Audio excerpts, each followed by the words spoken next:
Guru Bimbingan dan Konseling di SMK Negeri Tapen, Jenny Kimiati. Oke anak-anak, mudah-mudahan kalian di rumah selalu sehat walafiat ya. Kali ini kita akan bahas tentang materi kemanakah setelah lulus SMK. Apakah kalian sudah mempunyai pandangan, mempunyai gambaran? Kalau masih belum, mari kita bahas bersama-sama di sini. Kita simak baik-baik. Nanti apabila ada pertanyaan, silakan hubungi nomor WA saya di sini, di bawah ini. Oke? Bimbingan dan konseling. Lulus SMK mau kemana ya? Ada beberapa pilihan untuk kalian. Yang pertama adalah memasuki dunia kerja dan dunia industri. Yang kedua, melanjutkan studi ke jenjang pendidikan tinggi. Yang ketiga, mengikuti kursus atau pelatihan. Yang keempat, berwirausaha. Yang kelima, memasuki kehidupan berkeluarga. Mari kita bahas yang pertama, memasuki dunia kerja dan dunia industri. Bekerja merupakan suatu kebutuhan manusia. Dengan bekerja, manusia berharap akan dibawa kepada keadaan yang lebih baik dan memuaskan bagi dirinya. Untuk mendapatkan pekerjaan, ada beberapa tahap yang harus dilaksanakan, yang harus kalian ketahui, yaitu A. Mencari lowongan pekerjaan.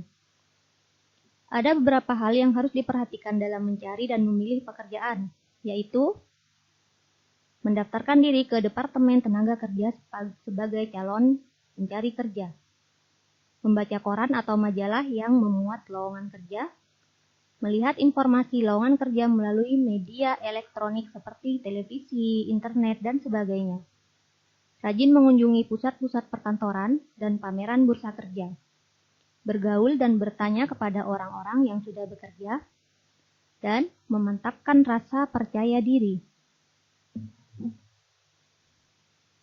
Yang B. Mengikuti tes seleksi. Setiap calon tenaga kerja pada umumnya harus mengikuti tes atau seleksi. Seleksi tersebut biasanya yang pertama adalah seleksi administrasi, merupakan seleksi terhadap berkas yang dikirim. Kelengkapan berkas persyaratan yang diminta merupakan penentu kelulusan tes ini. Pada umumnya, persyaratan yang diminta oleh penerima tenaga kerja adalah surat lamaran, fotokopi ijazah, fotokopi KTP, surat keterangan catatan kepolisian atau SKCK dari kepolisian, pas foto ukuran 3x4 atau 4x6, dan daftar riwayat hidup. Nah, di seleksi ini kita akan bahas secara rinci di video berikutnya ya. Kemudian, ada seleksi akademis, merupakan seleksi yang berhubungan dengan penalaran atau kemampuan belajar.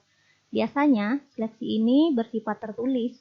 Materi tes umumnya dalam bidang bahasa Indonesia, bahasa Inggris, dan pengetahuan umum. Kemudian yang ketiga adalah psikotes, tes kemampuan secara keseluruhan. Psikotes dilaksanakan untuk mengetahui seberapa besar kesesuaian antara pekerjaan dengan kepribadian pelamar kerja. Tes ini meliputi tes bakat, minat, kecepatan, dan ketelitian kerja. Juga sikap kerja. Kemudian ada tes wawancara. Nah, setelah mengalami beberapa kali seleksi, pihak pencari tenaga kerja biasanya memanggil para pelamar yang memenuhi kriteria penilaian untuk mengikuti wawancara. Yang terakhir adalah seleksi kesehatan atau tes fisik. Tes fisik dilaksanakan untuk mengukur sejauh mana kesesuaian secara fisik antara pelamar kerja dengan tuntutan pekerjaan. Sudah sesuai apa belum? Biasanya, tes ini meliputi tes penglihatan, pendengaran, ketahanan fisik, dan sebagainya. Demikian materi